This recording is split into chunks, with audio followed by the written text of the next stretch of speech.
Le 8 octobre 2021, le sommet Afrique-France s'est tenu à Montpellier sans les chefs d'État, mais uniquement avec les jeunes de la société civile. Le Conseil national de la jeunesse étant l'organisation fêtière au Mali, est-ce qu'elle a été officiellement saisie par la France?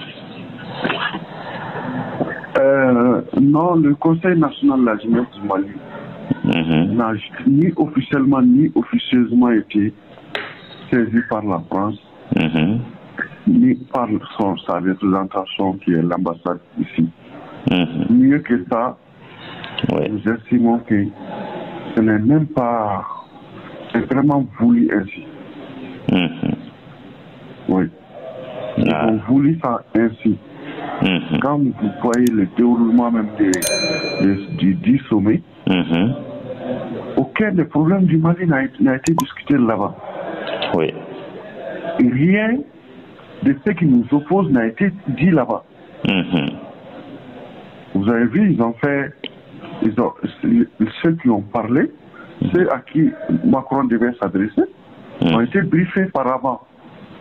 Ils ont été briefés. Oui, donc cela veut dire qu'ils ont fait une rencontre bien avant le début du sommet. Bien avant le début du sommet. Ah, d'accord. Avec Macron. Ah, ok. Voilà. Alors, la deuxième question, ces jeunes qui sont partis en France au nom de la société civile, est-ce qu'ils ont une voix autorisée? Est-ce qu'ils ont le mandat de parler au nom de la société civile ou au nom de la jeunesse? Non, ils ne sont pas la voix autorisée.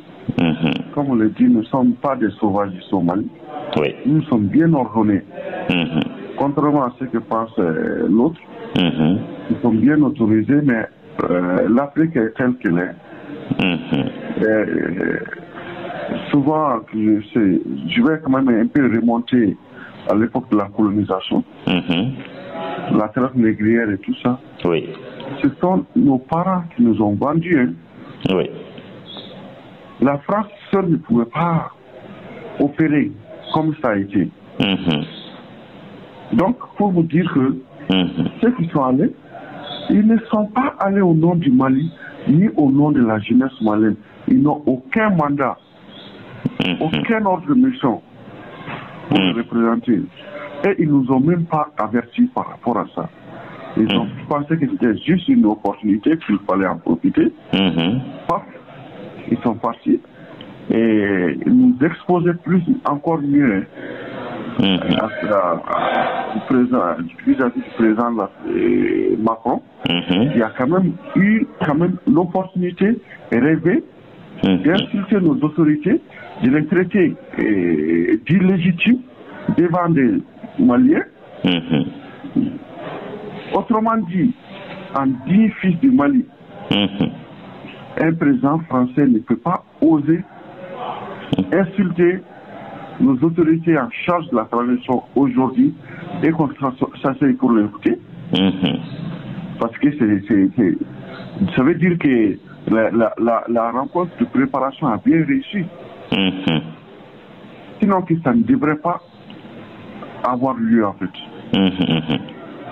C'est des propos vraiment contre lesquels moi personnellement je m'insurge et au nom de la jeunesse malienne nous insurgeons. C'est irrespectueux. C'est irrespectueux et c'est vraiment de la déception totale vis-à-vis des jeunes qui sont allés et qui sont souvent des présidents d'associations et autres. Et après, quand on veut parler des écrits, souvent dire oui, eh bien, c'est contre cette dame, c'est contre. Mais nous vivions ici en harmonie. C'est ce que veut la France, nous mettre dos à dos. Mais comment est-ce que la France peut dire, Macron peut dire, je ne veux discuter avec aucune autorité légitime du Mali, que ce soit la jeunesse légitime du Mali, que ce soit les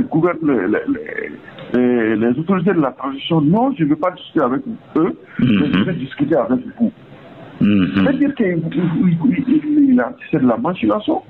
Oui. Ça veut dire qu'il sent une dose de traîtrise dans ce que en vous, et puis voilà, il s'en sert. Voilà. Ok. Donc, c'est ça. Ok. Alors maintenant, parmi ces jeunes, il y avait des Maliens, autres pays voisins également. Mais parmi eux, il y a certains qui ont fait passer un message fort à l'endroit de la France vis-à-vis de la relation et de la coopération. Maintenant, quelle est votre appréciation par rapport à leur message? Mais les 10 Sénégalais, j'ai suivi l'intervention des Sénégalais, mais qui n'avait rien à voir avec celui de nos compatriotes maliens,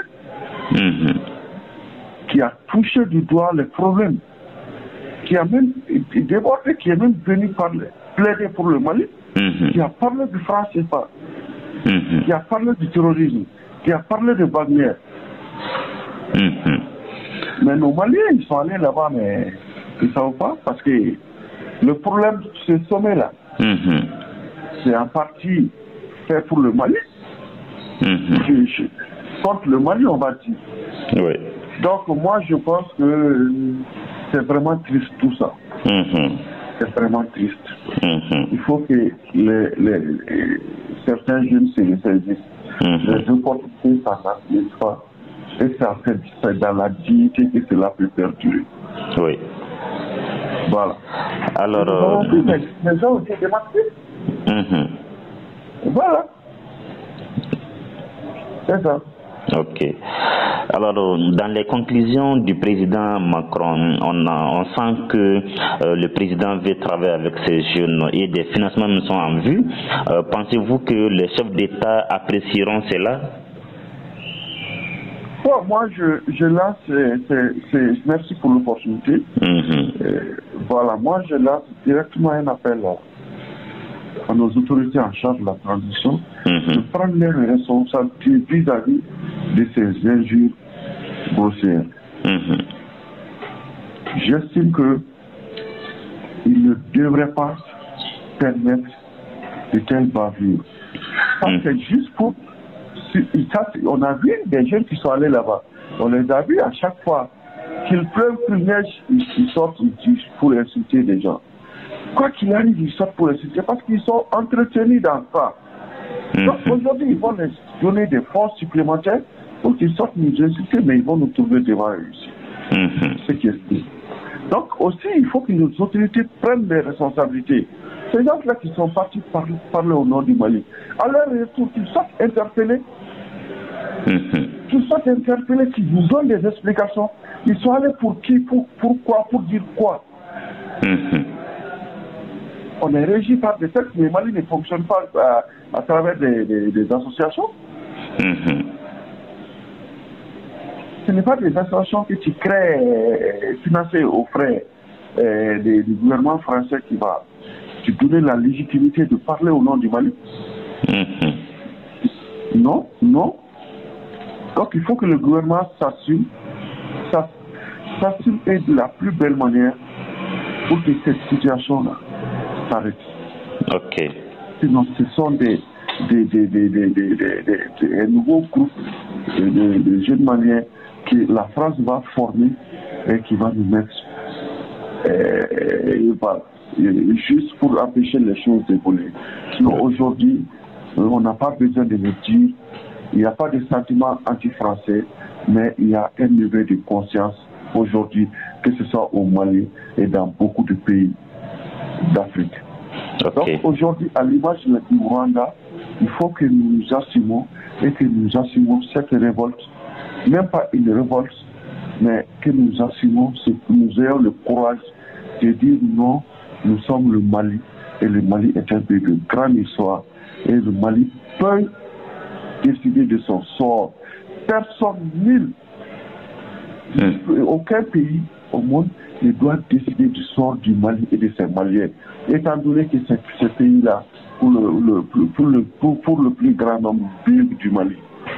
Donc, c'est encore une fois de plus le lieu pour nos autorités en charge de la transition de prendre les responsabilités. Ok. Alors, votre dernier message à l'endroit de la jeunesse malienne, surtout en particulier, et de façon générale à la population malienne par rapport à ces sommets? Mon dernier message, c'est que je demande à la population malienne, aux jeunes, de rester sereins. Rien n'a été fait. C'était un non-événement. C'était un voyage de tourisme et de promenade. Et ce qu'il faut ajouter en dernier mot, c'est que donnons-nous les mains. Donnons-nous les mains. Ayons les coudes serrés.